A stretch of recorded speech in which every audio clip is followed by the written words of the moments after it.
You are listening to the Built to Grow podcast, delivering the knowledge in all things fitness business. We help gym owners win. Here are your hosts, Tim Lyons and Randy Engston.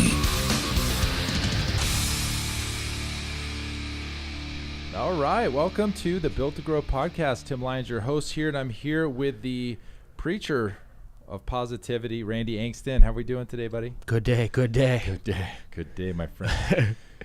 Quick and dirty, I want to get right to the point. We got a lot of listeners here, gym owners that run businesses that either need a little bit of help or they're doing great, but they just need a couple of tweaks.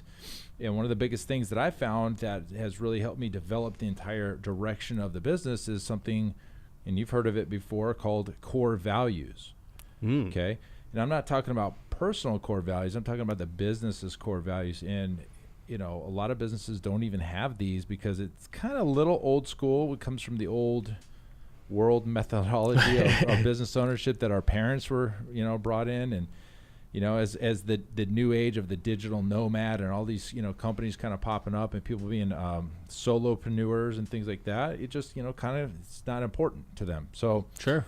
And I want to kind of change the reasoning behind why, your thought process as to why you should have core values in your business, especially when you're first starting out. So core values is basically, in my opinion, a set of values that helps guide your decision-making process. Absolutely. Okay, so these are things that you in your company believe in and helps you decide on everyday things that come up on whether or not you should do something or not.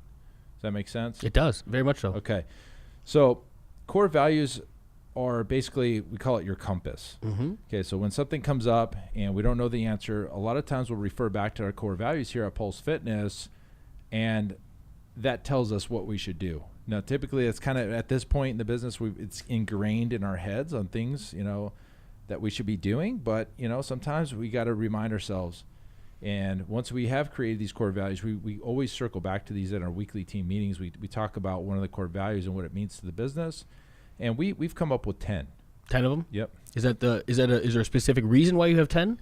Or is it just 10 that you as a team came up with? Yeah. Oh, well, 10, there is no real number, but I came up with about 7 of these on my own when I first started the company. And then when I brought on team members, we allowed them to, as a team, make a decision on other core values that they wanted to bring into the business. I think that's smart. I mean, an organization, as far as the people that you've assembled, a team, is a living, breathing entity. You know what I mean? So that can change. And as people come and go, I think that some of that can progress. And as time goes on and things change in the business, maybe do you guys revisit your core values? We have changed them over the years, especially if a new team comes in and out, and we've got new people in place, and we go over these core values, and we'll go over the core values today on this podcast, what we use here, and feel free to use them for yourself, or if you want to, adjust them or take just a couple and run with it, that's cool with me. But as team members come in and out, we'll revisit these, and we talk about these the day they come on board. That's one of our onboarding procedures. Is when we go through our employee handbook. It's in the core values in the employee handbook. They get to know these core values early on in the business because it really sets the tone for that employee. I can vouch. I remember that I have that handbook somewhere. Yeah, it's in there. So yeah. So I just want to talk. I've got them here on the wall in the podcast room. So number one that we have, and it's number one for a reason, is trust and teamwork. Okay, the way our model's set up here is that we're a team. We're so much of a team here that we won't hire somebody unless they meet with everybody on our team first, which, in a big business you probably couldn't do. Sure. But because we work so tightly with each other on the floor, in the operations, that we want to make sure that person's a good fit. So trusting and teamwork. Now it also goes in with our business model. Every client can train with any coach. So because we're a team here, no one client belongs to one coach. We can not switch or do any like that kind of thing. But if somebody wants to come in at 3 p.m. and it's a different coach, well, absolutely they can come train because we're a team. Yeah, right? I think it creates a word that comes to mind is synergy. Yeah, it's not, there's not there might be different personality types or they might bring different qualities to the table, but they work together in a uniform fashion, almost seamless. Exactly. All right, and so number 2, the core value here at Pulse Fitness is be appreciative and humble. Humility, big one. Interesting, right? Reason this one's on the board is because there's a lot of people out there that don't have a job. Sure. They're not working, they're struggling in life. We should be appreciative that we have the opportunity to do what we love, and we get to help people along the way. And we're not above anybody else. We're humble in the fact that we're educated. We understand the body and all these things that that our clients don't understand. We're not going to throw it in their face. We're humble about it. We teach them about the human movement and all these things when it comes to training, and that's why it's one of the core values. I think that's really important in fitness too, because as you look at the industry as a whole, there is a lot of ego-driven individuals, in the fitness industry. And when it comes to servicing other people and serving, humility is crucial. And being able to look at somebody eye to eye, as opposed to, even if you have a larger understanding or a deeper set of knowledge, you have to be able to present that in a eye to eye, easy to understand kind of conversation, and not belittle, even unintentionally, but not speak down to somebody. You have to understand.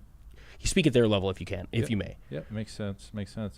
Okay, number 3, core value here at Pulse Fitness is do whatever it takes. That's broad on purpose, okay? So do whatever it takes. If that means staying late to help a client, if that means it's dark outside and walking somebody to their car, if that means running to the store in between sessions because something, hell, we might need toilet paper, whatever Bananas. Toilet paper, whatever. Do whatever it takes to get the job done. It's not your job or his job or her job. It's just the job. And do whatever it takes is broad, but it's part of our culture here. Sure. I can attest to how that spills over into the profit side. Yep. We each have our responsibilities and our roles. There are times where, one of us gets tied up in a task and something else needs to get done. Somebody else jumps in. You just jump in and you do it. Yep. And it's never, none of us look at things like we're below, above or below, or there's no difference of responsibility. It needs to be done. If we can help, we're going to help. And, quite often we even just open up ourselves to have that conversation. If I have free time, everybody else gets that time. Yep. And, or they get first rights to that time. So sure. Awesome. So number 4 core value here at Pulse Fitness is delight the client. Delight. I like that. Delight. D-E with a capital L. Delight the client. Well, to be honest with you, without our clients, we've got just a big room full of equipment and nothing to do. So making sure that the clients are delighted, they like being here, doing whatever it takes to make them delighted. If that means knowing obviously their name, but knowing what shake that they're going to have and having that ready for them post-workout, it's all those little things. Sure. So client expectation. We're client-focused. This is a client-centric business. It's service-based, service-oriented business. You got to have clients to stay in business, so you better keep them delighted. I can absolutely, and you better nice. One thing I can absolutely attest to it here at Pulse is the culture and the ability to over-deliver. Sure. It's a consistent thread. I mean, when I first came on board and first became part of the processes of the front desk and running the onboarding organization and moving people through, the knowledge or knowing who everybody was, where they are in the process, what specific things individuals like. It's so ingrained in every bit of this organization. Yep. You can't miss it. Yep. It is an expectation of everybody on the team. It's awesome. It's drilled into their heads, right? But it's in a good way. In a great way. Yeah. In a great way. It creates a welcoming, almost like a family-like atmosphere. There's genuineness to it. It's not something that it's not forced, and you can tell. Great. Yeah, that's the point, right? Yeah. It's not forced. We'll keep moving through these. Number 5 is do the right thing. Again, a broad one. And what does that mean for everybody? It could mean something different for everybody, but doing the right thing. I'll give you a great example. This happened early in our business. We had a client, okay? She came in. I was closing up for the day. I think it was on a Friday afternoon. I was just kind of, easing out for the day, and there was nobody else there, and she comes walking in tears. She's like, she was crying, but she was upset, like more mad, and I could tell. And she was with us for a few years, okay, so maybe third year in business, so she was with us for 2 of those 3 years in business. And pretty familiar face. Yeah. You knew something was up. Yeah, it was up. And I hadn't seen her in a while, and she comes back, and I knew she was still a client, and she was out on vacation or whatever. She'd been gone. I think she was something with the family. I don't know what. She was gone for like over a month. And she put her account on freeze. The way she did it was she told one of our coaches that she was leaving town. They just finished their training session, and she wasn't going to be around and needed to put her account on freeze. We allow that to happen here 3 months out of every year. Somebody can put their account on freeze for other reasons. They go on vacation, or they're just here part-time or whatever. And we didn't put her on freeze, okay? We screwed up. And we have a policy in place where they have to sign the thing, and they have to tell us when they're gone, when they're coming back. So we have some record documentation. Sure, okay. But that was never done, okay? And that's why it was missed. The coach was busy. She told the coach. The coach didn't tell me, and it got missed, okay? So her account was getting billed while she was on vacation, or she on freeze, and it should have been. And ended up overdrawing her account. And she got, what are those called? Overdraft fees. And she had some fees, and her credit card got locked up, and she couldn't use it or her bank account got locked. She couldn't use it while she was on vacation, and she was upset, and she was ready to like quit and tell me. She's upset. Tell you where to go. Yeah, tell me where to go. And I got to the bottom of it and understood that it was a mistake. Sure. And I could have said, hey, Mrs. Client, you didn't sign the waiver. I don't have anything here. It's not on us, it's on you. And doing the right thing, that wasn't the right thing. She had told the coach, and I didn't check with the coach while she was there. I had to make a decision. I'm sure she told him. I'm sure he forgot. Sure. I know for sure there wasn't any paperwork, because I would have had that. And I decided, you know what, no problem. I gave her a full refund. I gave her a check because it was late on Friday. She had to go get that check cash and use the money or whatever. I refunded her overdraft fees and anything that came out of her bank. Again, that wasn't any money that... It's not your responsibility. No, it's above and beyond, in other words. Sure. And she left relieved. Everything was okay. She got all of her money, and she got the overdraft fees, and she could go on with her life. And, if I didn't do that, first off, I was not being like I was being held hostage by a Yelp review that was about to happen. Just as something that I thought was the right thing to do, and that's what I did. And she stayed on as a client for several years after that. And that just goes to our core values of doing the right thing. I didn't have to do it. Absolutely. But I just felt like that was the right thing to do. I think going into speaking to the core values in the first place, does it help you make more difficult decisions? Do you tend to lean back on all of them as a whole when it comes time to making, the harsh decisions like that? Yeah. As the right thing to do for the client, not necessarily always the needs of the business? It's usually the right thing for the client. It's usually how we make the decision, and sometimes it's the worst thing for the business. But, again, in this day and age, that word travels fast. You're a small business. You can't screw people over, or else you're going to be out of business here real quick. Yeah, and is it the worst thing for the business if that client, you probably earned a longer stay, if you may. You know what I mean? Like that client, they're bought in again. They believe in in the organization as a whole, not just, hey, I'm showing up for training. Yeah. It wasn't just that single session or that month. Yeah, it went a long way. It goes exactly, and so a long way. It might not be the immediate needs of the business, but the long-term benefit was way outweighed. Absolutely. All right, next core value: be a professional. This is important to me. Unfortunately, in fitness, fitness has a bad reputation about being unprofessional. The way we dress, the way we act, the language we use, cleanliness, just there's a lot of bad contracts and getting burned. There's a lot of things that has tarnished from our forefathers going into. So a lot of clients are tarnished. In fact, if you go look in Google Images and you type in the word personal trainer and look at the images, you'll get a real good example of what the perception of what a personal trainer is. Tank top, clipboard, and that's just not us. Sure. Okay. So being a professional goes through the entire organization, from how we dress, when we show up, how we speak to our clients, how we train. The facility itself is all professional. It's always, a step above anything else they're ever going to see. And we're, we have a dress code here. We've got, we wear pants. We don't wear shorts. It's just, a level of professionalism. It's a level of professionalism. Sure. And when you're charging, some of client lifetime value could be $6,000 here.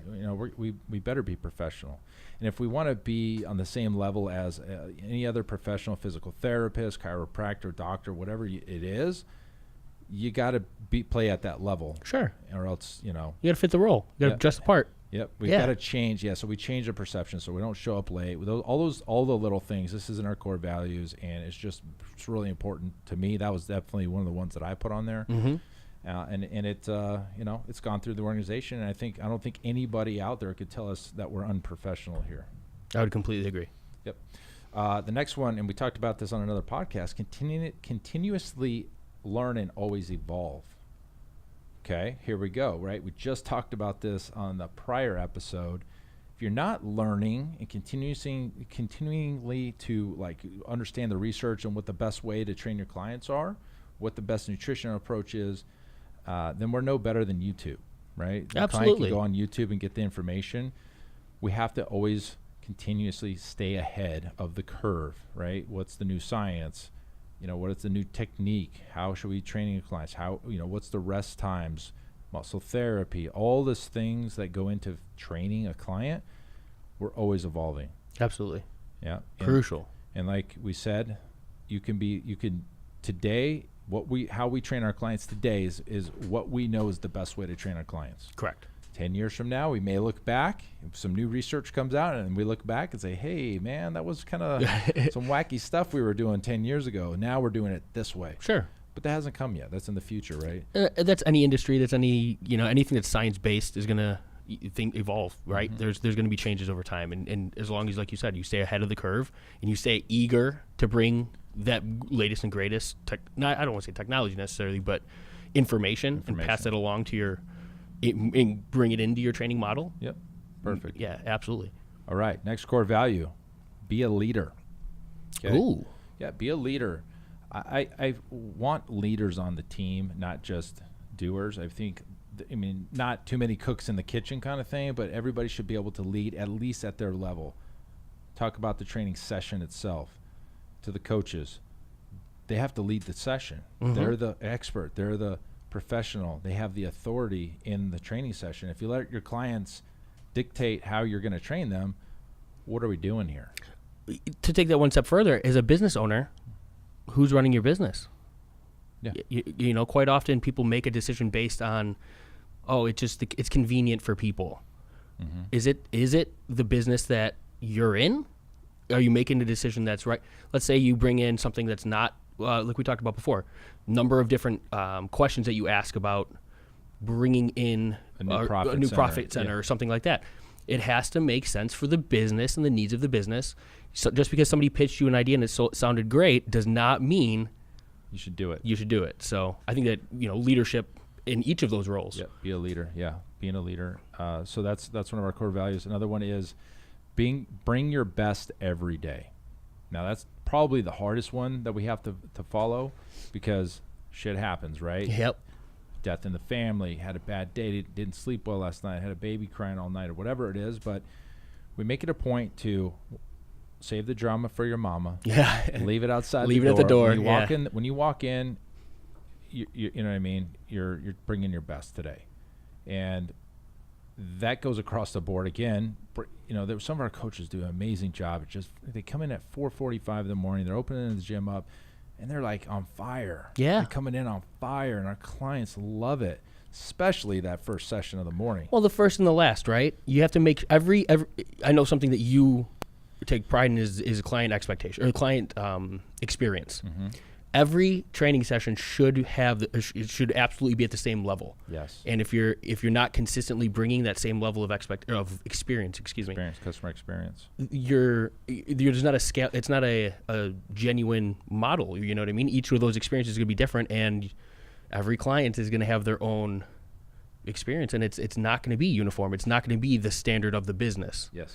And that can't be something that operate. You can't have that in your operation. It just can't, because I don't know if we spoke to it yet, but I know it's something that you believe in is, as a business owner and as a business, you have to dictate the client experience. It can't sway based on the mood of somebody, based on who they're working with, based on the level of knowledge of that trainer. It has to be uniform. Yep. We could talk about this for a second. I mean, what Randy's talking about here is having a system in place to where every client gets the same experience, no matter what coach they're with, what time of day they're coming in, what day of the week it is. The music's similar. The training session itself is similar. The energy of the coach is similar. Now, you bring up the energy and down during different times of the sessions and things like that, but it doesn't matter what coach they train with, and that's how you control the experience. If you have 10 trainers and they're all doing 10 different things, and this guy's doing CrossFit stuff over here, and this guy's doing functional training, this one's doing one-on-one training, this one's doing metabolic training, I mean, it's a mess. Absolutely. And I learned that the hard way in the early beginning of the business, when we had a bunch of independent trainers, and they were all doing that. We had small group over here, one-on-one, a bodybuilder here, and a CrossFit guy over here. It was just a mess. And it's going to confuse the individuals that are in there at the same time. Yeah. Why? Especially if if you ran your current organization anywhere near that fashion. Yep. Why is that person doing this when I'm over here doing that? How come? Yep. It's almost like competing or the grass is greener type thing, right? Oh, that looks like way more fun than what I'm doing. How come I'm doing this over here, dying when that person's over here with this laughing, giggling, So if you're a gym owner and you have independent trainers, you should probably take a hard look at that as your model in seeing what the customer experience is, because you own the business, you own the equipment, you may own the building, but you have the risk of money and the business and everything operating. You have to control the experience for the client. If it's in that fashion where everybody's doing their own thing, that might be the first thing that I change. Absolutely. Which is a big change. You have a bunch of different people to deal with, and it's a complete different system. We can help you with that. That's something that we do very, very well. If you're interested in having us take a look at your model, you should book a call at pfmarketingsolutions.com/call. We can just chat about it and see if it's something you want to make some changes with. Because I can tell you it's a big change, and it makes a big difference when you do it. Oh yeah, I remember that transition, and I remember I know we've spoken about this endlessly. It's a big belief in our, I guess it's one of our beliefs when it comes to the models and potential for a business, and it's something that we teach consistently. Yep, absolutely. Sure. Last core value, and then we'll get going here. Number 10, be awesome. Okay, this came from one of our coaches years ago. Be awesome is, again, very That's broad. Great. What does that mean? It could be just having a great day. It could be high-fiving somebody. It could be giving that client a hug that needs it. It's just being awesome and having a great time at what you do. Actually, there's one more, but yeah, there is one more. I'm going to add this one because this other one's pretty important too. Being awesome can be just about anything. Just bring it. There you go. Bring it. Last one. Extra bonus one here for you. Have fun and a sense of humor.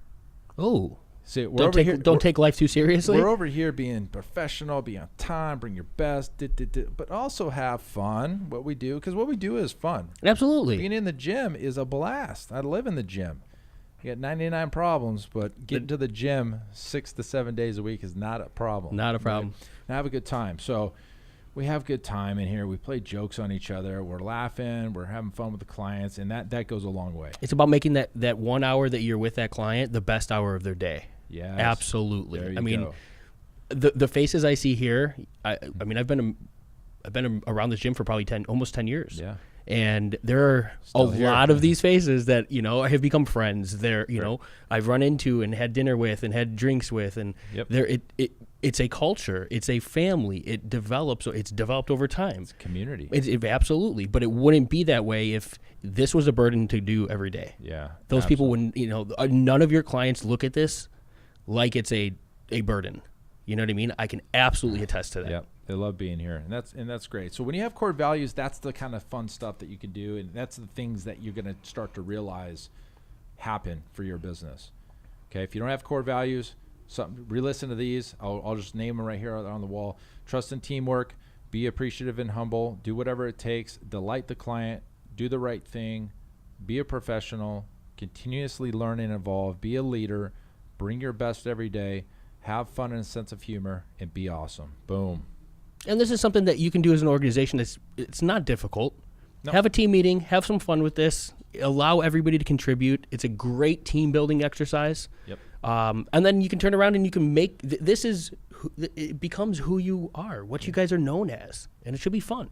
Yes, absolutely. So yeah, jump on that as an exercise in your next team meeting. Until then, make it a great day, guys. We'll see you. Bye. Take care.